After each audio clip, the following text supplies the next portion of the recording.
Now it's over to Barcelona to play their game against Levante tomorrow. When you look at their recent results, in the month of February, we've seen 2 losses for them. We've seen that loss against Girona. We've seen the loss to Atletico in the Copa semi-final first leg. We also saw that loss to Real Sociedad before this, which has allowed Real Madrid back in. However, it has been put back in Barcelona's hands. And ahead of it, Hansi Flick was asked if his players understood what was happening to the team and how to fix it. They're convinced about what we are doing, about our style, you know, the way how we played last season, the philosophy, or also this season, are from 5 titles, we win 4 titles. So it's like that. And I think also the way I spoke with many players, how we want to play, it's they're convinced about that 100%. You think they can turn things around here, Luis? You think it is just a bit of a stumble that they're going through, or are they just proving to be unpredictable right now? Yeah, I think that they are a little bit unpredictable, I must say, and it's true that the consistency that Barcelona needs to have to become again the winner of La Liga, it has to be there, and it hasn't been. We heard also Dani Olmo mentioning that we are not going to change our idea, our philosophy, because a couple of games that we didn't get the result. But it's true that it's a massive concern, the high line, the problems that they have when they don't have the ball, the problems that they have when they make mistakes in the middle of the park, and the transition became just a threat just because you just lost a ball in the middle. So Barcelona needs to really address the situation. I understand that you cannot change the whole way of playing, the whole idea, but just maybe make some adjustment, or even making the adjustment in some of the games. Probably 90% of the games you can play the same idea with the same way of playing and the same vision, but there are games, and it's been proven against Atletico Madrid, last year against Inter de Milan, where you got in front a team that it can make you struggle with that kind of situation. So just try to manage those moments, and I'm sure that Barcelona will get back to their best. It's hard to put your faith in any of the top 2 right now, Real Madrid and Barcelona, as to who's going to go on and win this title, Stevie. Well, it is, because, you know, Real Madrid basically are just not that good a team. You know, as much as they had gotten results up until today. But Barcelona, I mean, it's such a high risk reward way they play that when it goes well, they win 4-0. But when it goes badly, they're losing 3 and 4 goals as well. So, I mean, I don't know which way you're trying to push me here, but I can't go any way because you can't trust them. It really is hard to go any way right now, isn't it, Sid? We don't really know what's going to happen this season.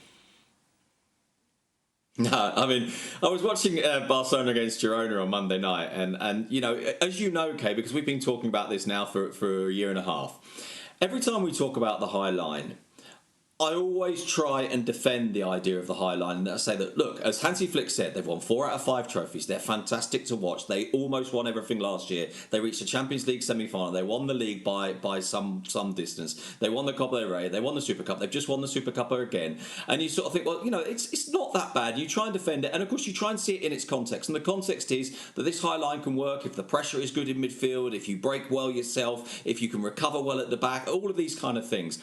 And I was watching them on Monday night and thinking, you know, I've really tried to defend this model, but my goodness, you make it hard for me to do so, because Monday night was so clear cut, and it was so it felt so simple watching Girona run through them. Now, Hansi Flick is right when he says if our pressure is better in midfield, we can have that line high if everything works. But as Stevie rightly put it, the risk-reward balance is so fine that if you do get it wrong, if your timing is a fraction off, or you don't put that pressure on, or that line is a fraction uncoordinated, and one player plays people on side, then of course the chances you give up, it's not just that you give up some chances, it's that the chances you give up are one-on-ones. And so, yeah, sometimes you can watch Barcelona and think they're a great team who are hugely vulnerable.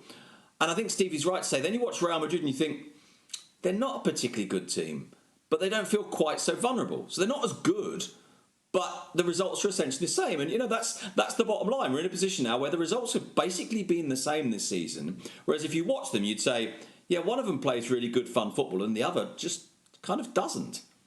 You know, people probably listen to us because it's hard not to bring it up about the high line, right? People must go, oh, high line, here we go again. They do. But let me simplify this. If I was to go and sit my European badges and I was to do a defensive clinic and do what Barcelona's back line's doing, I would fail. They wouldn't pass me. Because nobody would say that's a good idea. I wouldn't pass the test. I wouldn't get my licence. So this is why we keep talking about it. It is so against what you do as a defender. If there's pressure on the ball, you can hold the high line. If there's no pressure on the ball, then it's crazy. You're just completely gambling. And that doesn't make any sense to anybody. So that's what Barcelona are doing. They 100% are gambling, and they're doing things defensively that nobody would turn around and back them and say, yeah, that's a good idea. Yep, you cannot miss a minute in this title race this season with La Liga and Real Madrid and Barcelona. We never know what we're going to get. What we do know is that Sid Lowe knows people wherever he goes in La Liga, including Osasuna's mascots, Rojillo and Rojilla. Here he is, getting comfortable with them. Such a smoozer, isn't he? Sid. Didn't know we filmed that earlier, did you, Sid? I didn't know. I mean, I should have known. I should have known that you were there, ready with the cameras, ready to embarrass me. No, but not to worry. There we go. Just one more time, just for good measure before we say goodbye. Do you know what? This isn't even the most embarrassing part of the day, you know, Kay. What was? Do tell. Well, right, I should probably explain this to our viewers. Today's game, Osasuna against Real Madrid in Pamplona, was at 6:30 Spanish time. Real Oviedo were playing against Real Sociedad in San Sebastián, which is an hour and 10 minutes from here. And I thought, well, obviously I've got to go to both games. But because I'm a consummate professional, of course, I had to leave the Real Sociedad-Real Oviedo game 3 minutes early. 3 minutes just to get ahead of the traffic to make absolutely sure I got here. I missed 2 goals. Sod's law, isn't it? Yep, Sid. We will show that highlight a little later on in the show. But you are always a highlight for us. Thank you so much for being with us. And thanks to Luis Garcia as well for always being with us on our coverage of La Liga.